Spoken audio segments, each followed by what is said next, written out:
कहानी की शुरुआत यांग नाम के एक योद्धा को दिखाते हुए होती है जो सैटफ्लूट नाम के एक कबीले का सदस्य था। यहाँ पर यांग उनके दुश्मन कबीले के मास्टर को मारने आया हुआ था। पहले तो यांग दुश्मन कबीले के योद्धाओं को एक ही बार में मार गिराता है और फिर उस कबीले के मास्टर को भी बड़ी आसानी से मार डालता है। तभी यांग को यहाँ पर दुश्मन कबीले के मास्टर की एक छोटी सी बच्ची दिखती है जिसे यांग मारने का सोचता है, लेकिन उस बच्ची की खूबसूरत स्माइल देखकर उसका दिल पिघल जाता है। अब क्योंकि यांग के दिल में इतनी भी नफरत नहीं भरी थी कि वो एक छोटी सी बच्ची को मार दे, इसलिए वो उस बच्ची को लेकर वहाँ से जाने लगता है। यांग जानता था कि उसके अपने कबीले यानी सैटफ्लूट के योद्धा उस बच्ची को मार डालेंगे क्योंकि वो दुश्मन कबीले के मास्टर की बच्ची थी। लेकिन जैसे ही वो कुछ दूर जाता है तो वहाँ पर उसके अपने कबीले के योद्धा उस बच्ची को मारने का प्रयास करते हैं और यहीं पर उस छोटी सी बच्ची को बचाने के लिए यांग को अपने ही लोगों की जान लेनी पड़ती है। वो एक एक करके अपने कबीले के योद्धाओं को मारकर वहाँ से अमेरिका के एक छोटे से शहर लॉर्ड में अपने पुराने दोस्त स्माइली के पास जाने के लिए निकल पड़ता है। कुछ दिनों बाद आखिर वो लॉर्ड सिटी में पहुँच जाता है जहाँ पर आधे से भी ज्यादा मकान टूटे पड़े थे और उस शहर में लोग भी बहुत कम रहते थे। यहाँ पर सबसे पहले यांग की मुलाकात रॉन नाम के आदमी से होती है जो एक नंबर का पियक्कड़ था। वो हर समय दारू के नशे में टुन रहता था। तभी वहाँ पर ईद बुल आता है। यांग उसे अपने दोस्त की फोटो दिखाकर उसका एड्रेस पूछता है, जिस पर ईद बुल उसे बताता है कि आपके दोस्त इस्माइली की तो 3 साल पहले ही डेथ हो गई है और वो यहाँ पर एक लॉन्ड्री चलाता था। ईद बुल यांग को उस लॉन्ड्री तक पहुँचाकर वहाँ से चला जाता है। वहीं उस लॉन्ड्री में यांग की मुलाकात लिन नाम की एक लड़की से होती है जो अब तक उस लॉन्ड्री को चला रही थी। लिन पूछती है कि तुम इस्माइली को कैसे जानते हो, जिस पर यांग उसे बताता है कि इस्माइली मेरा बचपन का दोस्त था। तभी लिन उससे पूछती है कि क्या तुम अपनी बेटी के साथ अकेले ही आए हो, जिस पर यांग उसे कहता है कि ये मेरी बेटी नहीं है, इसके पेरेंट्स मर चुके हैं। ये सुनकर लिन को काफी दुख होता है, इसीलिए वो उस बच्ची का नाम अप्रैल रखती है। लिन उसे कहती है कि तुम यहाँ पर रह सकते हो, लेकिन तुम्हें लॉन्ड्री के काम में मेरा हाथ बटाना पड़ेगा। यांग कहता है कि मुझे ये काम नहीं आता, जिस पर लिन कहती है कि कोई बात नहीं, मैं तुम्हें लॉन्ड्री का काम सिखा दूंगी। अगले दिन यांग उस लॉन्ड्री में बैठा होता है कि तभी वहाँ कुछ लड़के आकर उसको कपड़े धोने के लिए देते हैं और साथ ही उसका काफी मजाक भी उड़ाते हैं। लेकिन उनको ऐसा करते देख ईद बुल वहाँ आकर उनको वहाँ से भगा देता है और यांग को खाना खिलाने के लिए अपने साथ ले जाता है। रास्ते में यांग लिन को निशानेबाजी की प्रैक्टिस करते देखता है और फिर वो सभी खाना खाने के लिए आगे चले जाते हैं। अब ऐसे ही यांग धीरे धीरे खुद को यहाँ के माहौल के हिसाब से ढालने लगता है। वो लिन के साथ लॉन्ड्री में हेल्प करवाता है, उन लोगों के साथ खेलता कूदता है और इतना ही नहीं, वो इस बंजर रेगिस्तानी जमीन पर फूलों का बगीचा भी बनाने लगता है जिसमें सभी उसकी मदद भी करते हैं और कुछ महीनों बाद उसके बगीचे में बहुत सारे फूल भी उग जाते हैं। वहीं सभी लोग उस छोटी बच्ची अप्रैल को बहुत प्यार करते थे। यहाँ पर रहते हुए अब यांग को समझ आ जाता है कि किसी भी चीज को मिटाना कितना आसान होता है, लेकिन वहीं उस चीज को बनाने में बहुत ज्यादा मेहनत और टाइम लगता है। एक दिन जब यांग ईद बुल के साथ कार्ड्स खेल रहा होता है तो वो लिन को 1 साल के बच्चे की कब्र पर फूल चढ़ाता देखता है, जिससे वो ईद बुल से पूछता है कि वो किसकी कब्र पर फूल चढ़ा रही है, जिससे ईद बुल उसे लिन के बारे में बताता है कि जब लिन 16 साल की थी तो एक कर्नल नाम का डाकू अपनी गैंग के साथ इस शहर में घुसकर लोगों को लूटता और मारता था। उस डाकू की एक सबसे गंदी हरकत ये थी कि वो शहर में जितनी भी लड़कियां होती थी उनको एक कतार में खड़ा करके उनके दांत चेक करता था और जिस लड़की के दांत साफ सुथरे और पूरे 32 होते थे उसके साथ वो जबरदस्ती करता था। ईद बुल बताता है कि उस दिन कर्नल ने अपनी प्यास बुझाने के लिए लिन को चुना था। वहीं लिन के माँ बाप और उसके छोटे भाई को कर्नल के लोगों ने पकड़ रखा था। अब जब लिन को कर्नल के पास ले जाया जाता है तो मौका पाकर लिन वहीं पर पक रहे गर्म तेल वाले खाने को कर्नल के मुंह पर फेंक कर वहाँ से भागने लगती है। इस बात से कर्नल आग बबूला होकर बाहर आता है और भागती हुई लिन पर गोली मारकर उसे नीचे गिरा देता है, जिससे लिन के फादर उसके पास भागते हैं, लेकिन तभी कर्नल उन्हें शूट करके मार देता है और फिर लिन की माँ और उसके छोटे भाई को भी मार देता है। ये सब लिन की आंखों के सामने हो रहा था। इसके बाद कर्नल अपने आदमियों के साथ वहाँ से चला जाता है। इसके साथ ही ईद बुल बताता है कि इसके बाद जब हम लिन के परिवार को दफनाने गए थे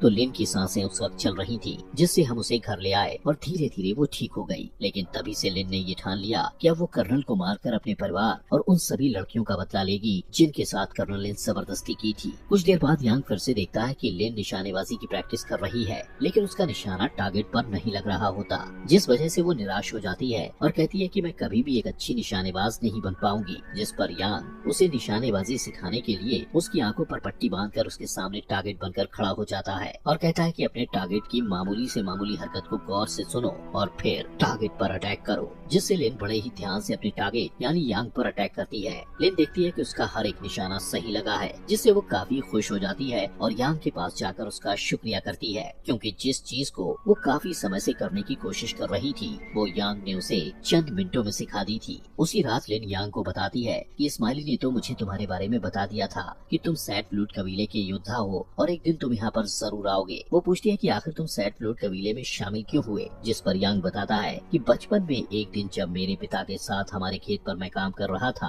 तब वहाँ पर एक कबीले का योद्धा आया और उसने अपनी तलवार की धार चेक करने के लिए मेरे पिता की मेरी आंखों के सामने गर्दन धड़ से अलग कर दी और उसी दिन से मैंने दुनिया का सबसे ताकतवर योद्धा बनने का निर्णय लिया। इसके बाद यांग लिन को अपनी तलवार दिखाता है जो मियान के साथ पूरी तरह से सील की हुई थी। यहाँ पर यांग लिन को अप्रैल के बारे में सब सच बता देता है और कहता है कि अगर मैंने इस तलवार को मियान से बाहर निकाला तो इस तलवार से मैंने जितने भी लोगों को मारा है उन सभी की रूहें रोने लगेंगी, जिनकी आवाज सुनकर मेरे अपने कबीले यानी सैट फ्लूट के योद्धा यहाँ पर अप्रैल को मारने के लिए आ जाएंगे। इसके बाद यांग लिन को कई दिनों तक तलवारबाजी सिखाता है और फिर क्रिसमस का दिन आ जाता है, जिसे ये लोग बहुत ही खुशी से नाचते गाते हुए मना रहे होते हैं। लेकिन तभी कर्नल अपने आदमियों के साथ वहाँ पर आकर उन लोगों पर अत्याचार करने लगता है। वो लोग जोकर बने हुए आदमी के सर पर पानी की बाल्टी रखकर उस बाल्टी पर शूट करते हैं, जिसके बाद कर्नल उसके सर पर एक ग्लास ड्रिंक रख देता है और जैसे ही वो उस ग्लास पर शूट करने लगता है तभी वहाँ रॉन नशे की हालत में आकर पहले उस ड्रिंक को पीता है और फिर कर्नल का मजाक उड़ाने लगता है, जिससे कर्नल को काफी गुस्सा आता है। वो अपने एक आदमी को कहता है कि इसको घोड़े के पीछे बांधकर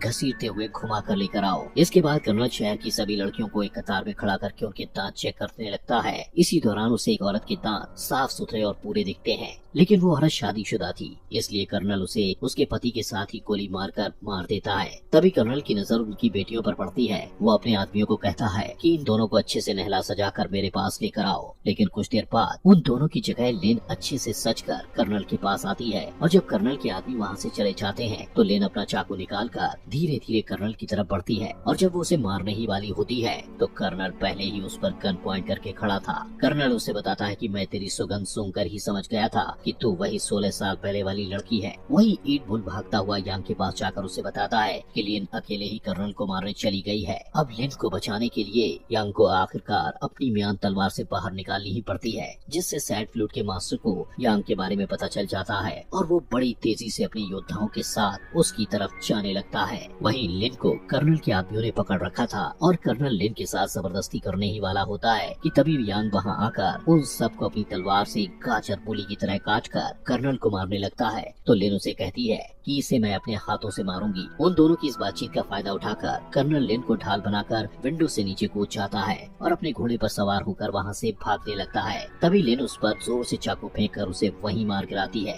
लेकिन ये लोग देखते हैं कि ये कर्नल नहीं है और कर्नल उनको चकमा देकर वहाँ से भाग गया है। इसके बाद यांग लिन को कहता है कि मेरी तलवार में यहाँ से बाहर निकल चुकी है, इसलिए मेरे कबीले के लोग यहाँ पर किसी भी वक्त आते ही होंगे, इसलिए मुझे यहाँ से जाना ही होगा, वरना तुम सब लोग मेरी वजह से मारे जाओगे। ये सुनकर एट बुल उसे कहता है कि कर्नल यहाँ से भाग चुका है और वो अपने दुगने से भी ज्यादा आदमी लेकर हम लोगों को मारने वापस जरूर आएगा, और अगर तुम भी यहाँ से चले जाओगे तो हम कर्नल का मुकाबला कैसे करेंगे। तभी एक आदमी बोलता है कि हम बिना किसी हथियार कर्नल का मुकाबला कैसे करेंगे, जिस पर एट बुल रॉन की तरफ इशारा करते हुए कहता है कि इसके पास कुछ खास है। इसके बाद रॉन उनको अपनी वाइफ की कब्र खोदने को कहता है और उसकी वाइफ की कब्र में उन्हें रॉन के द्वारा छुपाए गए बहुत सारे हथियार मिलते हैं। दरअसल रॉन की वाइफ ने मरते समय उसको एक वादा करने को कहा था कि वो जिंदगी में कभी भी हथियार नहीं उठाएगा, लेकिन अब मजबूरी में रॉन को अपनी वाइफ से किया हुआ वादा तोड़ना पड़ता है। इसके बाद वो सभी लोग उन बंदूकों को चलाने का अभ्यास करने लगते हैं। अगले दिन कर्नल अपने बहुत सारे आदमियों के साथ उनकी तरफ आ रहा होता है। उधर यांग अपनी तलवार निकालकर उनके सामने खड़ा था, वही रॉन एक ऊंचे टावर पर उन पर निशाना साधे खड़ा होता है। अब जैसे ही कर्नल अपने आदमियों के साथ शहर में एंटर होता है तभी रॉन एक डायनामाइट पर शूट करके उसे ब्लास्ट कर देता है, जिससे कर्नल के काफी सारे आदमी मारे जाते हैं और चारों तरफ धुआं फैलने की वजह से यांग कर्नल के आदमियों को मारने लगता है। वहीं रॉन भी कर्नल के आदमियों पर शूट कर रहा होता है, जिससे कर्नल अपने आदमियों को रॉन को मारने के लिए टॉवर पर भेजता है। लेकिन कर्नल के आदमियों के वहां पहुंचने से पहले ही रॉन रस्सी के सहारे वहां से नीचे उतर जाता है। तभी उस जगह पर रॉन का लगाया हुआ डायनामाइट ब्लास्ट हो जाता है, जिससे कर्नल के कुछ आदमी मर जाते हैं। इसी बीच वहां सैड फ्लूट का मास्टर सैड फ्लूट के योद्धाओं के साथ एंट्री करता है, जिन्हें देखकर सभी डर जाते हैं। यांग लिन और एट बुल को कहता है कि अप्रैल को लेकर किसी महफूज जगह पर जाओ। इसके बाद सैड फ्लूट के लोग उन लोगों पर हमला कर देते हैं। वहीं कर्नल के लोग शहर के लोगों के साथ सैड फ्लूट के योद्धाओं को भी शूट करने लगते हैं। लेकिन सैड फ्लूट के लोग इतने थे कि वो कर्नल के लोगों को अपनी तेज तर्रार तलवारों से काट रहे होते हैं। वहीं सैड फ्लूट के योद्धा अप्रैल को मारने के लिए उनके पीछे भागते हैं, जिससे यांग लिन और अप्रैल को बचाने के लिए उनके पीछे भागता हुआ अपने ही कबीले के योद्धाओं से लड़ता है और एक एक कर उन्हें मार रहा होता है। यांग को इस तरह से लड़ता देख सैड फ्लूट का मास्टर उस पर बहुत ज्यादा गुस्सा होता है। इसके बाद यांग और लिन अप्रैल को बचाने के लिए एक घर में छुपने की कोशिश करते हैं, लेकिन वहाँ पर भी सैड फ्लूट के लोग आकर यांग से लड़ने लगते हैं। ये देखकर लिन एट बुल को अप्रैल पकड़ाकर कहती है कि अप्रैल को यहाँ से किसी सुरक्षित जगह पर ले जाओ, और फिर खुद तलवार उठाकर सैड फ्लूट के योद्धाओं से लड़ने लगती है। वो दोनों सैड फ्लूट के योद्धाओं को खत्म करके जब बाहर आते हैं तो एट बुल को घायल देखते हैं। एट बुल उन्हें बताता है कि कर्नल उससे अप्रैल को छीन कर ले गया है, और इतना कहते ही वो दम तोड़ देता है। वहीं दूसरी साइड कर्नल अप्रैल को उठाए घर में घुसकर अपने आदमियों को बाहर उसकी सुरक्षा के लिए तैनात कर देता है। कुछ देर बाद यहाँ पर सबसे पहले सैड फ्लूट के लोग अप्रैल को मारने आते हैं, लेकिन कर्नल के लोग ऑटोमेटिक मशीन गन से उन सभी को मार गिराते हैं। इसके कुछ देर बाद यहाँ की लाइट्स ऑफ हो जाती हैं। तभी यांग यहाँ पर आकर कर्नल के आदमियों को मार डालता है और रूम में कर्नल के पास जाता है, जहाँ कर्नल ने अपनी गन अप्रैल पर तान रखी होती है। उसी वक्त कर्नल अप्रैल पर शूट कर देता है, लेकिन यांग बड़ी ही फुर्ती से उसकी गन से निकली गोली को अपनी तेज तलवार से दो हिस्सों में काटकर कर्नल से अप्रैल को छुड़ा लेता है। जिसके बाद यांग लिन को मौका देता है कर्नल को मारने का, जहाँ पर लिन और कर्नल के बीच लड़ाई होती है। यहाँ पर पहले तो लिन कर्नल के पैर को तलवार से काट देती है, और जब वो नीचे गिर जाता है तो तलवार से उसे मार डालती है। इसके बाद जब वो दोनों रूम से बाहर आते हैं तो उन्हें सामने सैड फ्लूट मास्टर खड़ा दिखता है, जो यांग को कहता है कि तुम्हें इस दुश्मन कबीले के मास्टर की बच्ची को अपने हाथों से मारना होगा। लेकिन यांग ऐसा करने के बजाय अपने गुरु यानी सैड फ्लूट मास्टर से फाइट करने के लिए तैयार हो जाता है। यहाँ पर उन दोनों में भयानक तलवारबाजी होती है। सैड फ्लूट मास्टर यांग को काफी तगड़ी टक्कर देता है, लेकिन आखिर में यांग सैड फ्लूट मास्टर का गला काट देता है। वहीं मरने से पहले सैड फ्लूट मास्टर यांग से कहता है कि तुम इस बच्ची को जहाँ पर भी लेकर जाओगे, सैड फ्लूट के योद्धा तुम्हें ढूंढ कर मार डालेंगे। इसके बाद यांग लिन के पास आता है, जो अप्रैल को गोद में उठाए हुए थी। यांग लिन को कहता है कि अप्रैल का ख्याल रखना, क्योंकि मैं यहाँ से हमेशा के लिए जा रहा हूँ, क्योंकि सैड फ्लूट के लोग सिर्फ मेरी तलवार के जरिए मुझ तक पहुँच सकते हैं। इतना कहते हुए यांग उन सबसे बहुत दूर निकल जाता है। कुछ महीनों बाद वो एक बर्फीली जगह पर रह रहा होता है। तभी वहाँ सैड फ्लूट के योद्धा आ जाते हैं, जिससे यांग भी अपनी तलवार म्यान से बाहर निकालकर उनसे लड़ने के लिए तैयार हो जाता है। और ये अमेजिंग मूवी यहीं पर खत्म हो जाती है।